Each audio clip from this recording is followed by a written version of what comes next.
Welcome back to the channel, guys. What a fantastic day this has been. I'm still in London.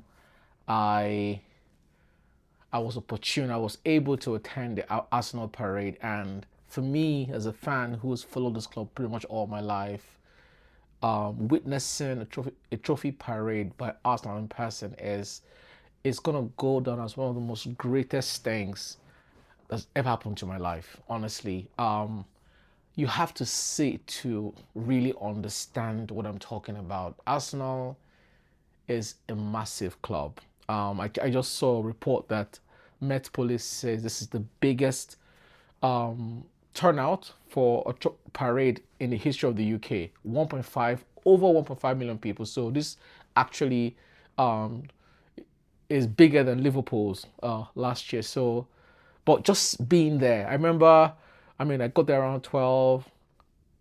The party starts around 2, I think, and just basically I stayed at Euston, walking from Euston to the Angel, and it's just a sea of Arsenal fans chanting, singing, demonstrating, all sorts of things. I took a ton of pictures, videos as well, which I'll post later. Some I've posted already, and it just hits you that wow, we actually are not just love this club, we're in love with this club, and all ages, all generations, even the sickly, quite frankly, folks who are on crutches, and it's just the most amazing feeling for me as a fan, and also someone who's creating content about Arsenal. I mean, I started this journey last year because I was pretty sure Arsenal will win the league, which is why I started this channel, and I was proven right. If you look at my other videos, you see where I said the reasons why I think Arsenal win the league, and I'm standing here to say it again. Arsenal win the league next season as well. So if you're a hater, I'm sorry. It's just what it is. We're a better team than we have a better structure than almost every team. In fact, that every team in the league except Man City, maybe you can argue. Man City has just taken a big hit. So different conversation. But yeah, just witnessing the parade was just breathtaking. I had goosebumps so many times. Seeing how far people love this club, how deep, and what this club means to people. I'm Nigerian. I grew up in Nigeria, watching Kanu and other Ebue and Koloture and other Africans play for this club, and I fell in love with the club.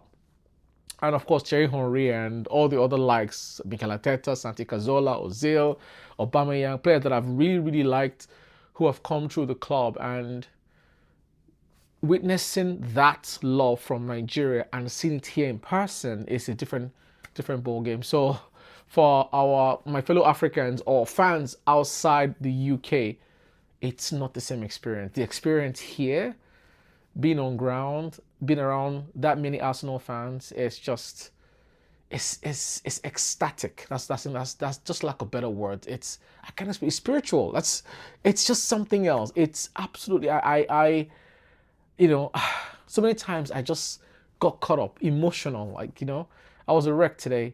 But I'm glad. I'm really glad. And I kept asking myself in the past, except for maybe Saka, almost everybody in that club right now may are not Arsenal fans. I mean, Saka and MLS and maybe Ethan Warner. The rest are players that we have bought into the club. I bet you a lot of them will feel something just the way us fans felt. I'm thinking about someone like Declan Rice, someone like Gabriel, whom we know already loves the club. But this moment would just galvanize them, make them fall in love. I remember Bakary Sagna many years ago said it was when he got injured for a long time. That's when he actually fell in love with the club. And I could connect with that. I totally understand. Because think about the professionals. You join a club, they're your they're your employees. They're paying you your salary. You don't fall in love with the club. Something makes you fall in love. And this moment, reconnecting with the fans, big kudos to Mikel Arteta for just fixing this club. He's done an amazing job, and fans can connect. I tell you, if Arsenal won that Champions League yesterday, oh my God, London would have been. I'm not sure we can contain it because the energy I saw today, you would it's difficult to believe is a set of fans less than 24 hours ago had their hearts broken by losing the Champions League to penalties. Which is it is what it is. I'm not gonna. There are people who are going on. Look, listen, it's a Champions League. People assume Arsenal would what's the word? Will roll over to PSG. We didn't. We fought like heroes. We fought like kings, real soldiers, and we lost on penalties. Penalties is a lottery. Anybody can win or lose a penalty. Congrats to PSG. They're a phenomenal team. I can't shade them for anything. They're a fantastic team. They built what Enrique has done is built an amazing, amazing team. But I kept saying to myself, we are the strongest team they've played. And it was evident yesterday that we gave them a hard time. If it wasn't for the penalty, which is part of the game, by the way, that game would have ended 1-0. But you know what? Big shout out to PSG. They've gone through their own journey as well. They played the final, I think, many years ago. They didn't get it. Well, now they've had back-to-back. So my prediction, I'm looking at this team, and what I think Arteta would do come next transfer market is 4 players, at most, at least 3 players. Personally, for me, don't touch the defense. Don't do anything. Keep it as it is. Hincapié, Calafiori, Saliba, Gabriel, Mosquera, Timber, Ben White. There are a lot of fans who want us to change Ben White. For me, I feel different. I mean, don't get me wrong. If we sign a right back, I'll take it. But I don't think we need one. But if we get one, fine. It's not a must-have for me. It's the midfield where we need to inject some. I think we need an outstanding player on the ball, because right now I'm just seeing that the confidence having the midfield is only Declan Rice. Rice is the only Arsenal player we Arsenal fans are confident when they're on the ball. Odegaard, MLS, you can argue sometimes under pressure they cave. But again, MLS, shout out to MLS, man. 19-year-old kid, I think second in history, playing the final, and completely busted. He had a great game. There was this one time when he lost the ball and dude ran all the way back, won the ball back. It actually impressed Desiree Doué, who actually gave him a hug from behind. So, but we need to upgrade our midfield. I think we need one player.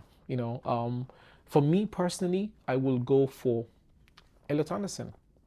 Yes, I'll spend 100 million for Elliot Anderson, because you and I can agree that the one player, the one area we have, I say, we're at risk is Declan Rice's position. If Rice is injured going into a PSG game or going into a Bayern Munich game or a Madrid game, you'd lose confidence.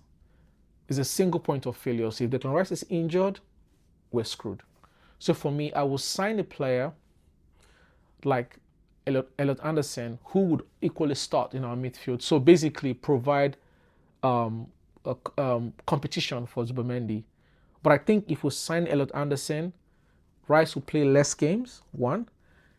Elliot will start a lot of games, and Zubimendi will feel refreshed. And MLS will also feel refreshed. Obviously, that would mean players that not guard will have to leave the club. I mean, I don't think Arteta really trusted him that much, but I mean, he played his part. So kudos to him and shout out to him. He'll forever become an Arsenal legend.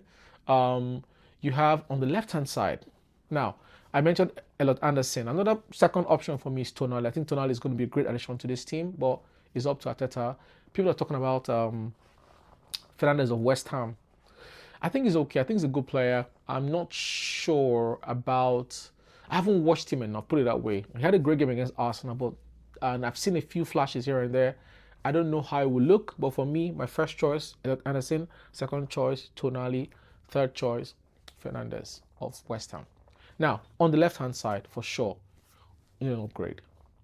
Trossard is 32 years old. Martinelli, for me, I mean, an Arsenal fan at heart, for sure. He loves this club. He grew up right in front of our eyes.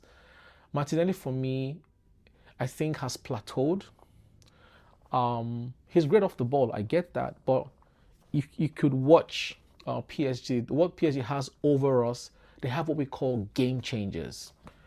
Doué, game changer. One-on-one, 8 out of 10 will dribble you. Dembele, same thing. Kvaratskhelia, same thing. We need game-changing wingers on the left-hand side. Saka on his day, at par with anybody. But I think we need someone at that level of Saka and Kvaratskhelia on the left-hand side. Arsenal has been linked to Morgan Rogers of Aston Villa.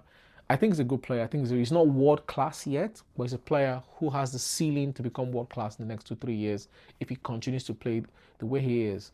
So yes, I think he's a good addition to the club. But I will also go for Krupi in addition to Rogers. I think again I mentioned Krupi. Krupi just for the heck of it, not just for his obviously. I think he's an exceptional talent, but also just the story for Arsenal. It will, ticket, jersey sales will go be off the chart, and I think he will actually play.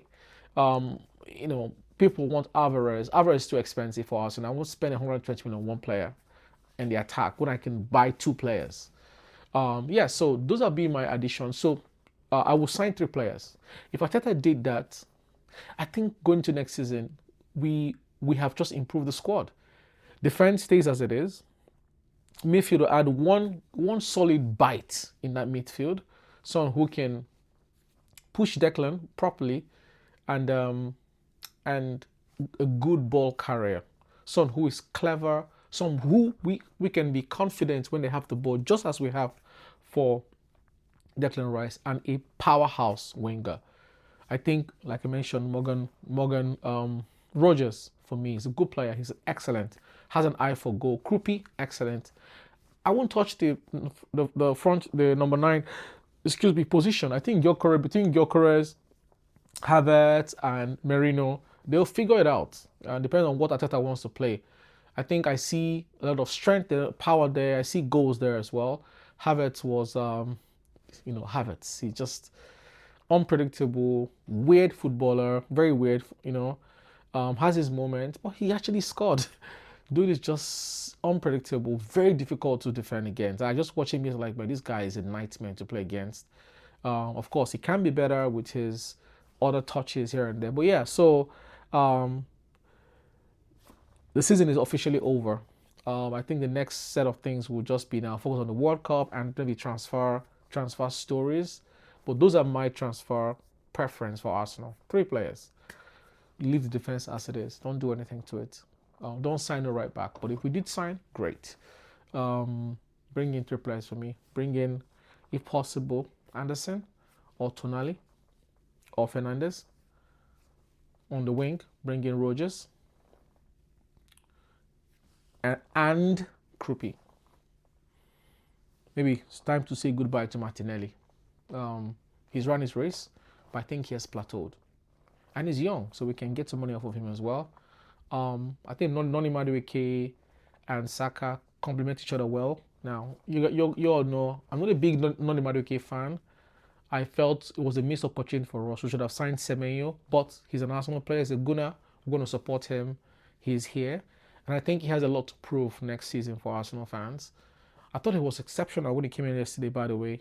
He really cost Mendes a lot of problems. But yeah, I'll leave you with this, man. If you're an Arsenal fan who's in diaspora, by diaspora I mean not in the UK, your club, Arsenal, is a gigantic football club. And the fan base is just,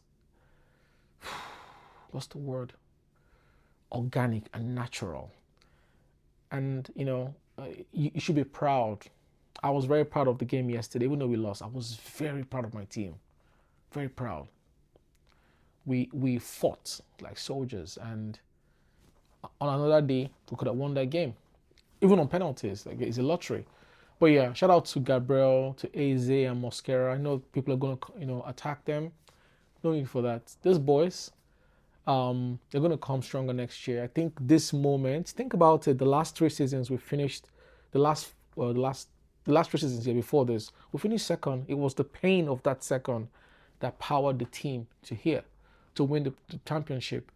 I strongly believe the pain of this final is going to galvanize this team, make them stronger to come back. I look across Europe, to be honest with you, I'm not afraid of any team.